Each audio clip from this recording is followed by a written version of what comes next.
Всем привет и здравствуйте, мои дорогие друзья. Не пропустите эту информацию, будьте одни из первых.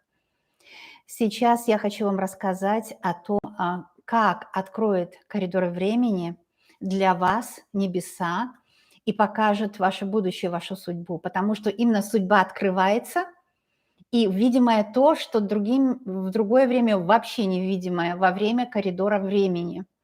Сейчас со 2 февраля 2022 года до 22 февраля ровно 20 дней будет открыт коридор времени. И вы можете четко посмотреть, какой мужчина по судьбе, будете ли вы счастливы в личной жизни. Дорогие друзья, я очень радуюсь, что вы зашли на этот расклад, и я могу вам помочь. Вы будете одни из первых, которые получат очень важную информацию. Не всем будет открыто, но именно вам, потому что ваш пальчик нажал «Посмотреть», будет открыта судьба. И вы будете знать сейчас. Но поскольку у нас такая вещь, что высшие силы не говорят ни на одном из наших человеческих языков, они говорят на языке символов, поэтому у меня в руках карты, которые являются вот этими проводниками. Разговор с высшими силами происходит через вот эти символы, да. У меня разделитель колоды, потому что здесь две колоды. Здесь одна колода предков, и предки сейчас вам откроют вообще, что там у вас в личной жизни, да, что там, как вы разделились, для чего. Здесь у нас лиловая и вишневая. По вишневым мы смотрим предков, и здесь есть карты госпожи и господина, это ваши предки, родители, вот карта родителя, это мужская линия. Коридор времени показывает вам, открываются небеса, и показывает вам и отец, и мать, они все знают о вас. Какая ваша дальнейшая судьба относительно пары? Вот это мать. И я буду смотреть, сейчас можно вызвать предков, ваши предки войдут в ваше пространство, если вы их вызовете. Пожалуйста, вызывайте своих предков сейчас и у них спросите. Вот эти именно энергии, это энергии ваших предков. Сюда можно послать двойников своих предков, чтобы узнать правду, и то, что вы услышите, с вами будет резонировать по-вашему. Не сомневайтесь, у одних такое ощущение, у других другое. Каждое слово, которое мы слышим, каждый понимает по-своему. Поэтому ваши предки сейчас вам откроют ваше будущее относительно личной жизни. А личная жизнь идет у нас по 7-му дому гороскопа, по 1-му, 7-му, вот эта ось, это вы и ваш партнер, и по 4-му ваш домашний очаг. Вот такой треугольник. А в астрологии треугольники, триады, это очень важно все. Это именно счастливое число, да, то есть 1, 7 и 3. 4, вернее, извините. Мы будем смотреть вот такой треугольник. Это вы, партнер и домашний очаг. То, что передадут предки. Это мы будем видеть по вишневым сумеркам. Здесь сердце, на дне колоды была карта сердца, так что вы будете в любви жить. В любви и взаимопонимании. Это как знаете, во время бракосочетания вызывается ангел любви, конечно, да. Ну, а вот эти карты, да, это карты у нас вас. Здесь есть вы, госпожа, и можно послать двойника мне на экран. Не обязательно, но можно, ваше желание. И мужчина. Я сейчас вам найду эти карты, они будут сигнификаторами. Кстати, смотрите, дно колоды. Перемешала колоду, думаю, окей, карта собака, может, кто-то подумает, ну что собака, непонятно что. Но когда собака и медведь, собака – это добрый мужчина по судьбе, а медведь – это защитник по судьбе. В общем, вот на дне колоды, да. Но сейчас я просто вам покажу. У меня бывает передиагностика, когда я смотрю одну до, одну после вас. Давайте сейчас посмотрим тоже так. Давайте так, чтобы вы видели, что я делаю. Наверное, сложно увидеть, но все-таки можно. Итак, смотрим. Вы и мужчина. Вы и мужчина вместе. Вообще классно, да? Клевер с одной стороны. И новый мужчина у кого-то. Или же по-новому будете относиться друг к другу. В общем, эти 4 карты. Вы видели, да? Высшая сила говорит, так, Лена, показывай, потому что люди хотят видеть. Люди, может, думают, что там кто в меру своей испорченности или в меру своего понимания жизни. Перед вами все было. Высшая сила говорит, Лена, так, сделай так, чтобы было видно, потому что мало ли что люди подумают. Новый мужчина, новые отношения, или же это, знаете, свежий, незамыленный взгляд на друг друга. И это радость, счастье, вам повезло, что вы встретились. Если вы еще не встретили такого, так это будет. Вот такой расклад. Итак, смотрим четко, что скажут предки. Вот эти двое– это ваш род относительно вашей пары. Но они уже многое сказали. Я сейчас буду брать из лиловых карт, чтобы получить дополнительную информацию. Но они уже многое сказали. Они сказали, что у кого-то из вас, у многих проиграется, что это свежие отношения с друг другом. Наивное, детское, без цинизма, без иронии.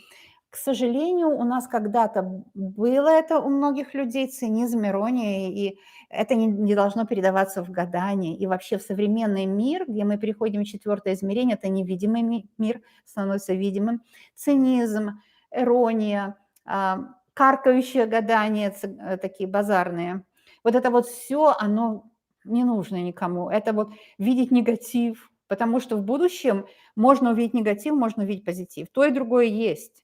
Но куда мы направим магическую латерну, да, как по отшельнику, то мы и возьмем. На Земле есть и негатив, и позитив. Если каркающее, циничное, такое проклинающее нельзя, нельзя, потому что в этом общем мире все есть, да. Нужно направлять латерну туда, куда вы хотите. Свой посох, свою жизнь нужно направлять туда, куда вы хотите. Что вы хотите? Вот детская наивность. Знаете, как у нас говорили, смех без причины – признак дурачины. Это нет. Смех без причины – это детский смех. Это наивный смех, это привлечение удачи. Девочка играет дочки матери, у нее там все хорошо, у нее детки накормлены, у нее ее мужчина приносит еду. Она же себя программирует на счастливую жизнь. И они в это время, так знаете, смеются, и такое удовольствие, щебечут, как птички. Почему мы, взрослые, не можем так жить? Почему приходит мужчина домой, и мы, окей, ему сказали в прошлый раз 100 раз, и целый день думали, я ему еще раз за эти носки скажу. Может, этот раз он достучусь. Не надо достучаться. Если вас носки дико бесят, может быть, нужен другой мужчина, который будет стирать сам свои носки. Николай сам свои носки стирает. Пример привожу свой. Почему он стирает носки? Что думаете, что он родился таким? Что он, когда женился на мне в 33 года, 23 года, извините. 23 года ему было, что он стирал свои носки? Да нет, конечно, он, может, вообще их не стирал никогда. Надо у него спросить. Но если он хотел со мной жить, я хотела, чтобы он стирал свои носки, он научился это делать. Вы поняли меня? Только как пример, мои дорогие. Не передавайте Николаю эту информацию. Это как пример. Как дети, наивно. Почему бы, и вот пришел ваш мужчина, и вы в улыбке, в хорошем настроении, пришли на свидание. Любовь любит радость, любовь любит удовольствие, улыбку. Любовь не любит грустное или жертва. Если вы мужчине ставите в претензию, или он вам, я для тебя столько сделал, я тебе деньги давал, а вы говорите, я для тебя столько делала, я носки твои стирала. То есть там, где есть претензия, там есть жертва. Человек не хочет никому быть должником. Мы ненавидим это. Если мы должны банку, мы что, банк любим за это? Нет.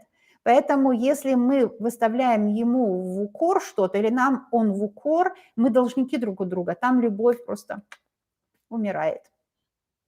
Не убивайте свою любовь, пробуждайте ее, ведь ребенок – это новая жизнь. Вдыхайте новую жизнь в свою любовь. Как, знаете, искусственное дыхание. Мы вдыхаем жизнь, мы расправляем плечи, мы вдыхаем жизнь. Искусственное дыхание делаем себе и мужчине, да. Кстати, искусственное дыхание – самое лучшее упражнение. Мы выдыхаем и вдыхаем, как будто мы сами себе делаем искусственное дыхание. И это вашим отношениям нужно, это искусственное дыхание. Я говорю загадками, потому что это принцип жанра предсказательного, тем более общий, это значит, что вы вкладываете свою информацию, и мои, может, иносказательные слова вам помогают. Но новую жизнь вдыхайте в свои отношения, пусть это будет по-детски наивно. Какой мужчина хочет, когда его грузят? Какая женщина хочет, когда ее грузят, нагружают, да, ее выносят мозг, как эти народные выражения, они такие четкие. Если у вас нет такого мужчины, которого я описала, может быть, дело не в носках. Понимаете, вы сами можете его носки постирать, вам не трудно. Мне, например, трудно, я не буду стирать носки мужчины. Это не то, что мне трудно, мне психологически чисто трудно. А, физически не трудно, я обожаю простую работу, домашнюю работу, простую работу, такую крестьянскую, я обожаю это. Мне трудно психологически стирать его носки. Не потому, что это меня унижает, потому что я считаю, что он может сам его сделать, эту работу. Он же не мальчик, не ребенок, а мужчина. Раз он мужчина, я как бы унижаю его тем, что стираю ему носки. Дорогие мои, носки – это метафора, кто не понял, это метафора. Будет новый мужчина, который будет вас воспринимать как себе ровню, как себе пару. Вот это то, что вам открывают небеса, и открывается то, чего не видно. И он, конечно, будет медведь. То есть защитник тоже. А вот слово «защитник» нам, девочкам, архетипично нужно. Если нас мужчина спасает всю жизнь, мы становимся от этого слабые.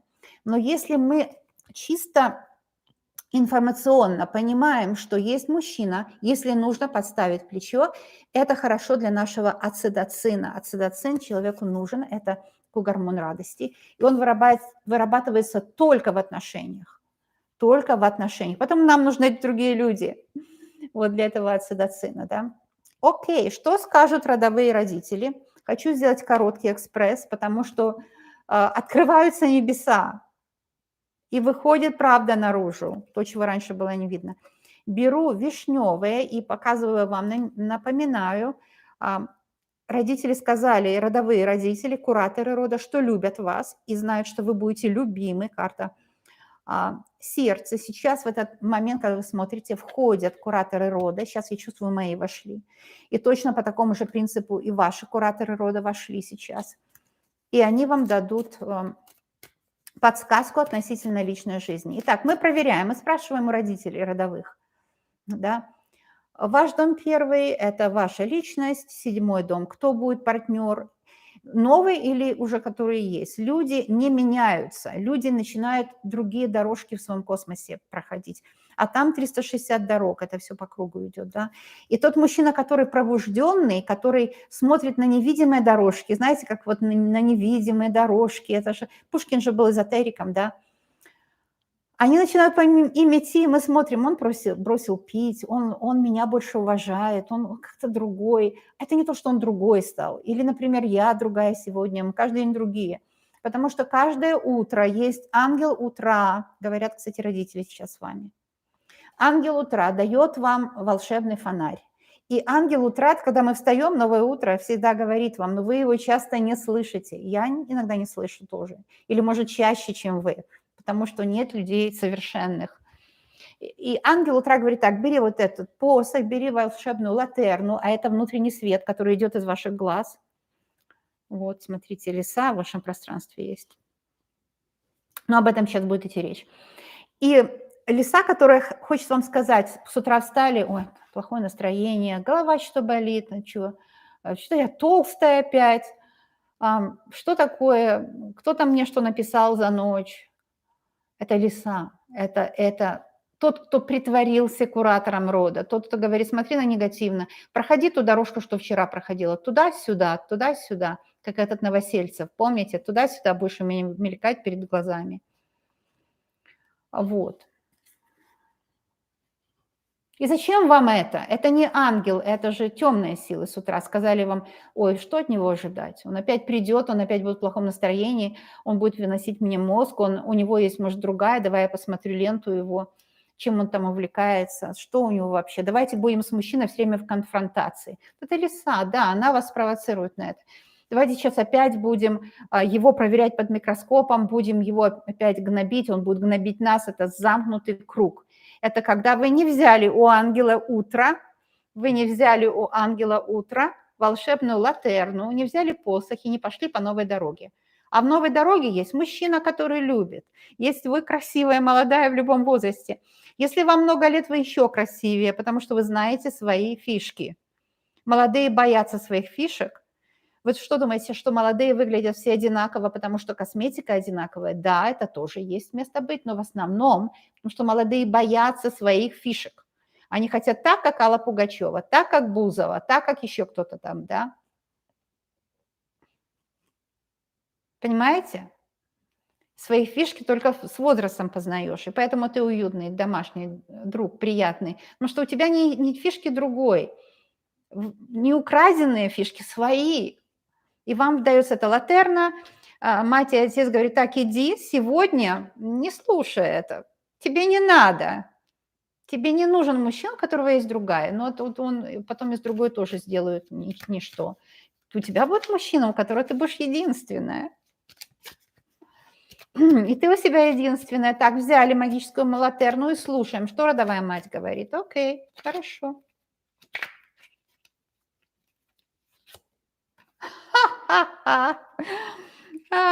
Вот я вот сейчас смеюсь, как ребенок, да? От радости, от большой радости. Как ребенок. Родовая мать говорит: тебя любят, ты любима. Ты любима дорогой матерью, которая является твоим прошлым, конечно. Ты не жертва у матери, мать твоя прошлое. Ты любима мужчиной, ты любима собой, у тебя будет любовь, ты встретишь любовь, тебя полюбит. 7-й дом, партнер, сердце, будет всегда любить. 4-й дом – это домашний очаг. Вы будете любить свой дом нужно любить. Он не зависит от того, где ваш дом, потому что нет на земле плохого места. Может, в Сибири, может, в пустыне, где вы любите. Там ваш дом, ваш домашний очаг. И в домашнем очаге что есть сердце? Сердце – это и есть очаг домашний. Да, харса, есть такое понятие в английском, это домашний очаг, оттуда идет тепло. Ваша личность, там домашний очаг – это ваша точка С, прямо под пупком, так 3 пальца примерно. Это там то, что держит нашу осанку, точка С держит осанку. Точка, та вот такая, как у балерины, а все остальное тело расцветает. Вы теперь любимы. Мужчина, тот, который вы сейчас спросили у меня, в комментариях спрашиваете, вот вам ответ, любит, обожает. Ну, поймите, я делаю только честное гадание. То, что, как можно, есть такие, что вами карту сердца плохо прочтут. Но это уже будет, знаете, выкручивание рук. Я читаю все честно, что вижу. Карта сердца. Даже если вы карты не понимаете, это любовь, сердце, вот видите, любимый. А это, кстати, ваш портрет. Это намек вам, что у него в сердце вы любимая, вы единственная, вы любимая. Хочу сейчас расклад, поэтому сейчас спросим у родового отца. Что же он скажет? Подсказки от родового отца. Что посоветует в личной жизни? Вишневые карты. Что посоветует родовой отец?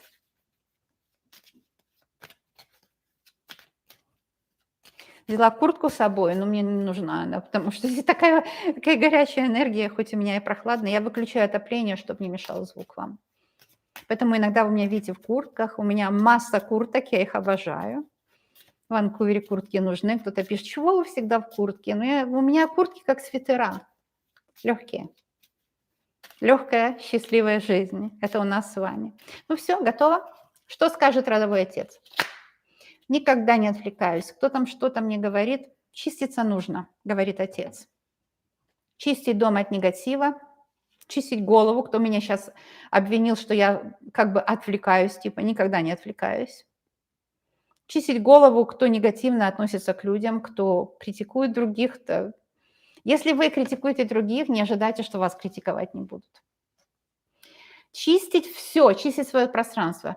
Окно открыто, веник. Веник, конечно, это символ негатива. Это как вот ведьма, ведунья, у нее веник, что такое? Это защита от негатива. Потому что что? Вы думаете, ведунья делала плохо? На ведунью делали плохо. Вы слышали такое, что в Британии, в Швеции дети, мальчики в основном, кстати, до 12 лет, заявляли на соседку, потому что мама такая хорошая, не ведунья, мама была верующая. Мама наговорила на соседку, вот соседка ведьма, скажи, пойди священнику, что ты видел ее на метле. Тысячи женщин сожгли на кострах, на которых наговаривали дети. Свидетели были дети. И даже король потом вмешался, но все равно многих сожгли. Посмотрите историю. Швеция, Франция, Германия. Я не знаю, ли в наших славянских тоже точно было такое. Дети наговаривали, которых наюживали верующие мамы. Угу. Давайте ее убьем. А там дети без матери оставались, потому что она летала ночью на метле. А метла – это просто защита от негатива. Такие ведуньи защищались метлой от негатива. И нам завещали дом от негативных была разлучница, другая женщина. Тоже понятие взяла мужчину, увела. Ну, что он осел? Если он осел, так пусть берет. Если его можно вести, если он неверный, пусть берет. И потом же ее рикошетом ударит этот осел, который пойдет другой. А после этого, да. Вести нельзя, если там бывает мужчина-предатель. Или бывает, вы по энергетике не подходите друг другу. Вам будет лучше. Метла говорит, почистить себе голову от того, что с вами что-то не так или с вашей жизнью что-то не так. Отец говорит, почисть себе голову. Не будь жертвой. Не будь ни у кого жертвой. Что еще скажет отец? Я беру несколько карт, но отец говорит, слушайся, мать. Потому что карта Луна, карта материнства. Это карта ментального фона, менталитета. Отец говорит, он когда возвысился, это родовой отец, он говорит, послушай, женская ипостась – это менталитет, это Луна, это помощница, это все женская ипостаси. Женщины – это ментальный фон, но это чисто энергетический. Мужчина – это грубая сила мужская. Поэтому многие мужчины втюкивали нам, женщинам, что мы там глупеек, да. Но Луна, женская ипостась – это ум, у вас светлый ум. Отец говорит родовой, слушай свой ум. Вы встретили мужчину, если сразу вы чувствуете, что-то там не так, слишком уж мачо, слишком он горцует. Если первое впечатление такое, будет быстрый, бурный роман, мужчина может сейчас, родовой отец, обращается к вам, если у вас вот такой бурный роман был с кем-то. Бурный роман ничем хорошим не закончится. Одни эмоции, Луна говорит, одни эмоции. Слушай свою родовую мать. Если мужчина, вы встретились, смотрите, вы на него не то, что сразу вот покорил вас, смотрите так, вроде уважение к женщине имеет, интересный, вдумчивый. Не, может быть, не будет бурного романа, но будет долгая интересная жизнь, счастливая, понимаете, с таким. Бурный роман тоже нужен, всем нужен. Иногда, но не всегда, иногда нужен бурный роман. Коротко, дешево и сердито. Вот бурный роман, говорит отец, это дешево и сердито. Вот это дешево и сердито. Не вкладывай туда энергию, потому что это дешево и сердито. Слушай свою родовую мать, свой ментальный фон. Проверяй мужчину перед тем, как влюбиться надолго. Любовь бывает на короткое время, на долгое. Если хочешь влюбиться надолго, ты не можешь, первое, окей, вроде гормоны есть, но какой-то он странно харизматичный. Нет, давайте изучим его. Изучим его. Это менталитет. Изучи человека, не торопись. На дне колоды якорь. Будь уверена, проверь свой менталитет, что он стабильный, что он не будет метаться от одной к другой, что он не будет использовать вас только внешность. Внешность только, она приходит в другое качество. Да? Смотрите, у меня есть морщины, но Николай находит меня еще более аттрактивной, чем в молодости.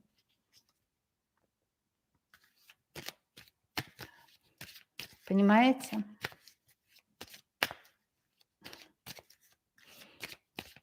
Родовой отец говорит, не торопись, делай выводы.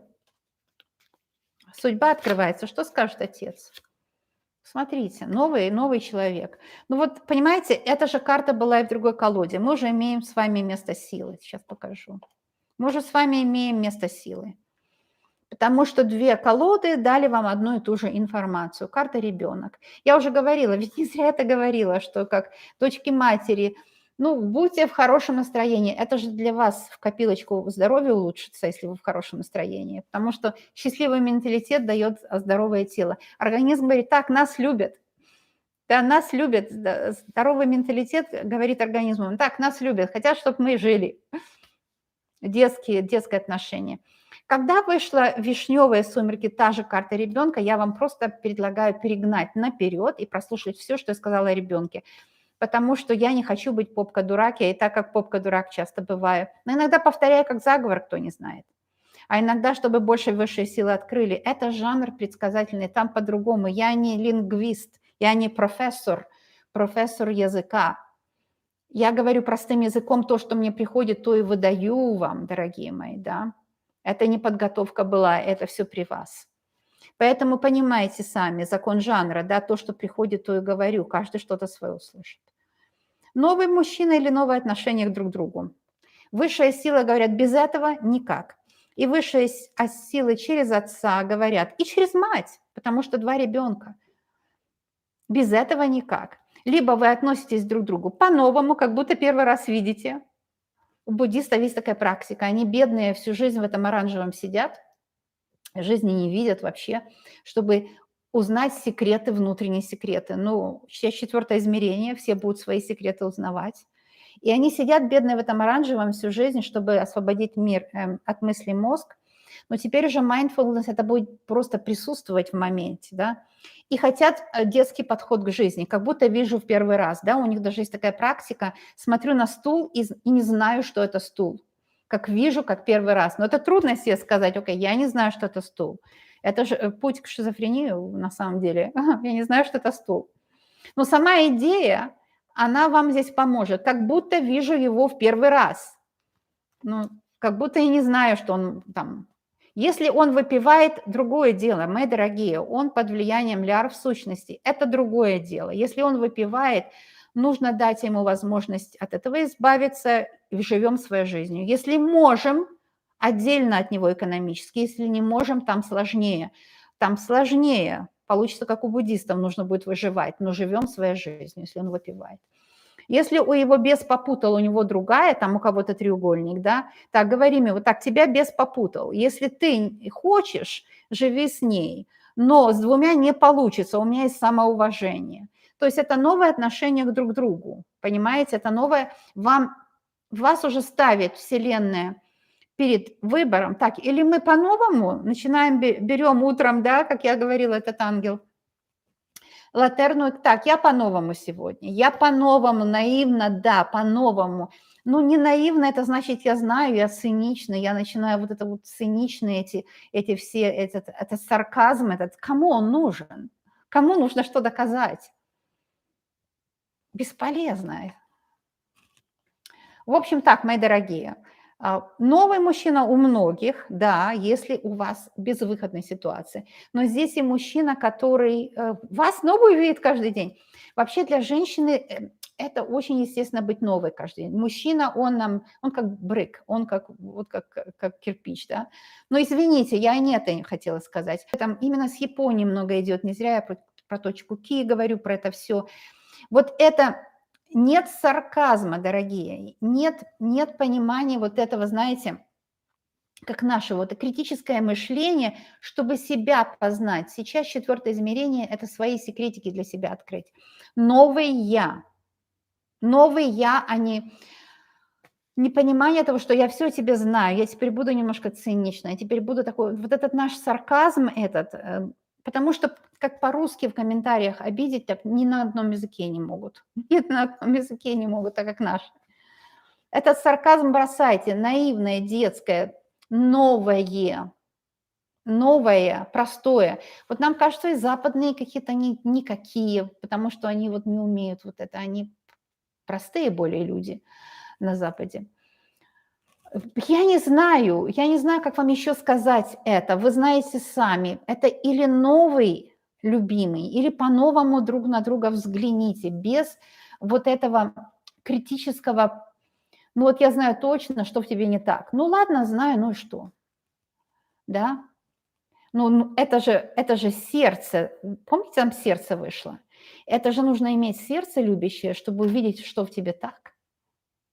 А не то, что в 105-й раз он мне скажет, что во мне не так. Или я ему скажу, что в нем не так. По-новому взглянуть, новое сердце. Знаете, есть в Библии, ну давайте теперь нашу русскую традицию. В Библии есть I see a new heaven. Я вижу новый мир, new heaven. И там в этом новом мире все залито светом. Там есть любовь, там нет критики. Там... Критика – это хорошо, когда survival, когда выживание, да, я должна посмотреть, это мухомор или это белый гриб, критическое мышление, да, это друг или это человек хочет, извините, мне в морду дать, понимаете, ну я так грубо, да, по-свойски, вы уж извините меня, дорогие, это кто, ведьма, Или это соседка, которая наговорила, что соседка ведьма и нужно ее убить. На самом деле ей просто у нее ненависть к соседям. Эта женщина никому не мешала жить.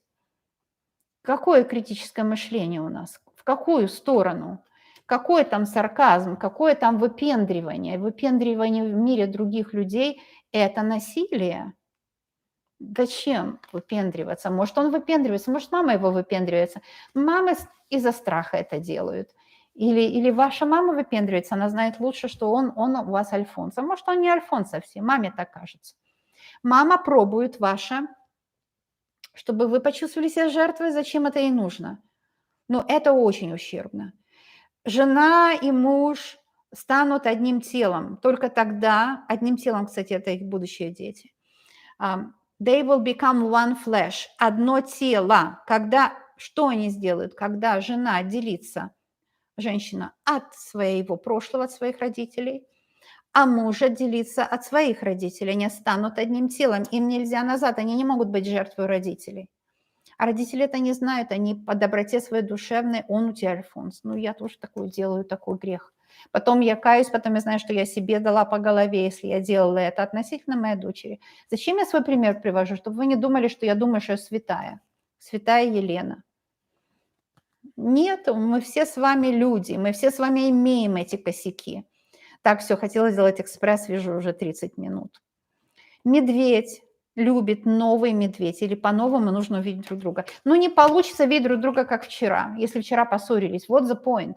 Я до него достучалась, я хочу, чтобы он меня понял. А он до вас достучался? Чем? Что он там листал в туалете? Что он там листал в туалете? Зачем он листал в туалете? Он же тоже делает избегание. Так открывались карты. Может, кому-то покажется, что много из разных опер, но то, что одно одни услышали, другое другие услышали, на это и общее предсказание, которое я делаю. Это никто не купил. Я не иностранный агент. Хоть могу и показаться для некоторых иностранным агентом, потому что живу в Канаде, в Ванкувере, кто не знает. Но знаете, иногда свои иностранные агенты, они там у себя, а те, которым видна лучшая ситуация издалека, вот они как раз и не иностранные агенты. Меня никто не купил. Мне никто не заплатил за это видео, это мой канал. Я вам правду открываю, вы хотите, берите, хотите, нет. А вот я знаю, что некоторые назовут меня иностранным агентом. Есть такие люди, которые в моих словах видят плохое, я вообще не имела это в виду. По-своему видят, потому что у них есть вот эта ненависть. Если есть ненависть к другим людям, к другим странам, ну, дорогие мои, чего мы хотим, да? За что купила, за то и продала. Смотрите мое видео, потому что я блогер, еще и эзотерик, да, я, то есть, не купленная.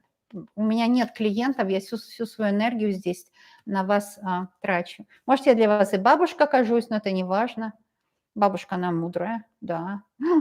Люблю вас, обожаю, медвежьи обнимашки, счастья вам желаю. Даже стихами заговорила. Люблю вас, обожаю, счастья вам желаю. Всем самого лучшего, всем мужчину по судьбе. И вот небеса открылись, это вам сказали.